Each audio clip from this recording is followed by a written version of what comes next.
There's two crowds of people gathered on the other side from where I'm recording in the distance.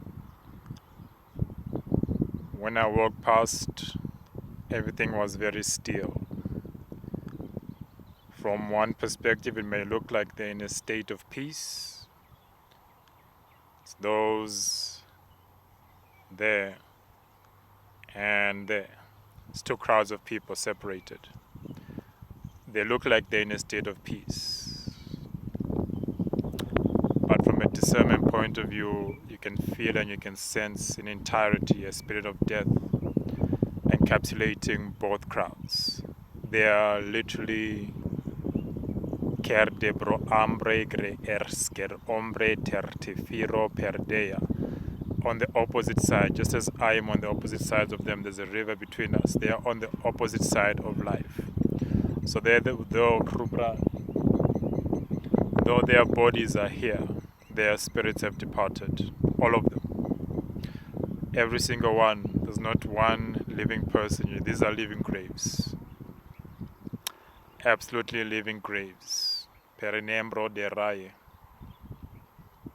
Now there's a guy sitting here in a red shirt. There's a man that is approaching in the distance here in a red shirt. And there's a man lying down here in the distance.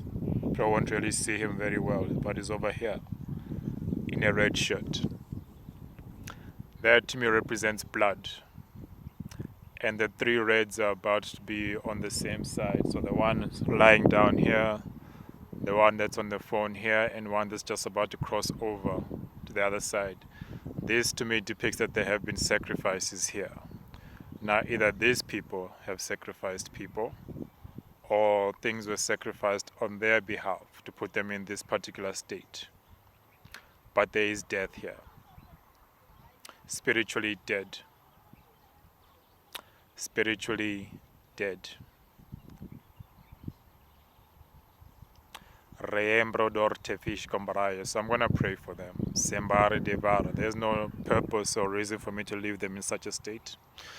Technically, I should be going there to minister to them, speaking life over them, but that is not my journey as yet. That confidence has not been bestowed upon me. So what I can do rather is pray for them in the spirit. Sheraro, Merederai, Sketara Berea. In contrast to that, there is a family that is coming down now. In the distance, you can see them. There is life in them. It's very different. Yes, they are walking, so they look like they're living. But it is not just from their movements alone, it is the spirit that is around them. So I'm discerning the spirits that are around people.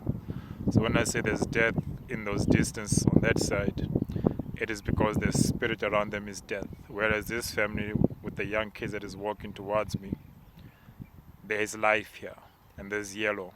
Again, this seems to be the theme, red and yellow. So there is life here. So what I'm going to do rather, instead of praying for those people on that side, I'm going to extend this spirit that this family has that is moving in my direction over to that side. It's already moving. As they were moving past, you could sense or feel that there is life. It is extending towards to the other people. However, they are also stealing life on the other side. That's what happens when you walk around with the spirit of death. It takes life from others. So I'm going to rather, with this family that's coming now, I'm going to extend the life or the spirit of life that is around them, so that one on the other side does not absorb them out of the life that they have, because that's what does happen. When you have life and there's death around you, those spirits tend to want to take from you. So I'm going to expand what they have, so that one, they don't get absorbed, peredor tefare, sendrai tere, and also two, that they can minister to those that have fallen in spirit. And that's also going to be what Sapure Devaro, Shumera Dovarske Para. May the Lord bless them, extend them, Perenembra Keroske Brodie, Shentare Ve Esco Pra Arde Bra Andre Centroya. In the name of the Lord Jesus. Perede Eskentroi Ker Keshkamro Firoya. That is my intercession for the day. Be blessed.